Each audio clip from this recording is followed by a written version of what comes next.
Plains learned the latest information.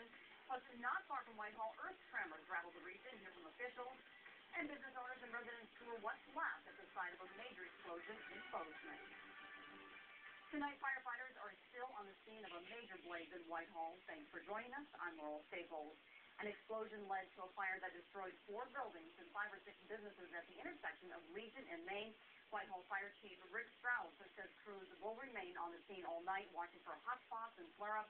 Strauss says Legion Street will remain closed through the night, and at least part of the street will be closed tomorrow.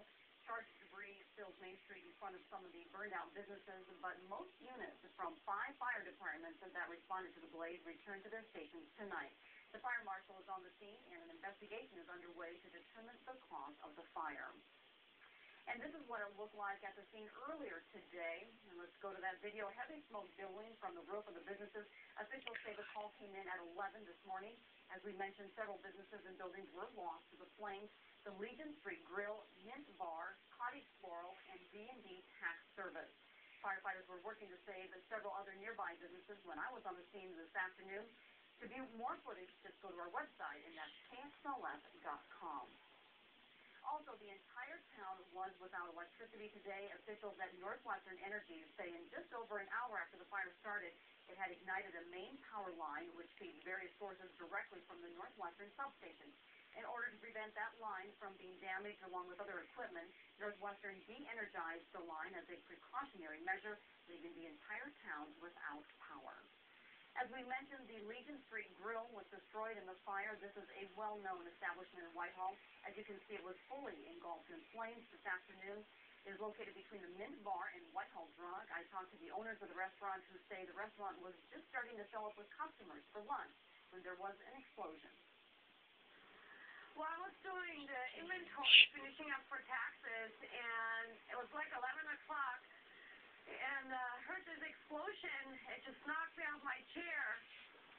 And I saw smoke, and I ran up front to the restaurant and told Jenny we need to get everybody out of the building because it was a fire. So it was like, I don't even know what it was. It was just like instantly.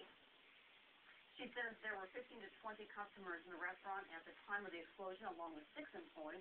No one was hurt. The area also shook from an earthquake. The Montana Bureau of Mines and Geology at Montana Tech reported that it was a magnitude 4.2 and took place just 12 miles south of Whitehall at 4:30 this morning. Data shows this quake erupted from a deep fault, which makes circumstances less likely. According to the Bureau, the shaking continued for 3 minutes until an aftershock in the range of magnitude 3 to 3.5 occurred. That was then followed another 4 minutes later by a minimal aftershock in the range of 1 to 2 on the Richter scale.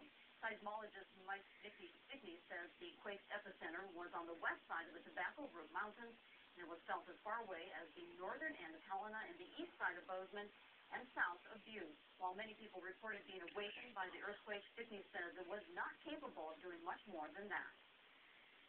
Hole located near the epicenter of an earthquake this size has the potential of seeing small objects knocked off the shelves.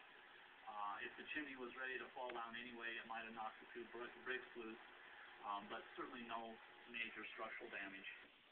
Stickney says the same area south of Whitehall was the site of a similar-sized earthquake 11 years ago. Officials do not know yet if the earthquake had anything to do with the fire in Whitehall. Over in Bozeman, there's anxiety and sadness over one woman missing tonight following yesterday's explosion and fire. Half a block of stores lay crumpled on the sidewalk and streets of downtown Bozeman. Today, many owners were able to get back inside for the first time since yesterday morning.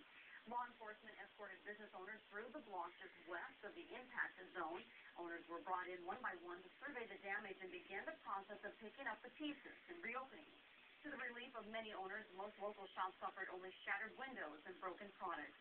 But others, like the Rocky Mountain Rug Gallery, saw greater damage due to their close proximity to the explosion. Officials say the walls inside are bowing and the building's structural integrity is a major concern.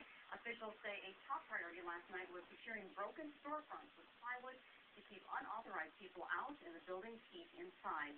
Owner of the Nevitt building, one of Bozeman's oldest downtown buildings, says she arrived to work minutes after the blast. I tried to get to my building. They didn't want me anywhere near it because the glass was still falling. There was a gal upstairs in the locker and she said it felt like a bat hit her head, and that chair actually moved 5 or 6 feet. The building sustained only minimal damage, and crews were able to get paint and water turned back on. She says many downtown businesses have already taken a serious hit with the economic recession, and this added strain could only make matters worse. It's hopefully not going to be the straw that broke the camel's back to these businesses, because it's, been a tough struggle, and then they had this happen. So, hopefully we can just get people back down here and get the businesses reopened and people back to work. We do want to emphasize that there are a number of downtown businesses that have gotten electricity, gas, and water restored, and city officials have given them the green light to reopen. And to the weather, a big helping of spring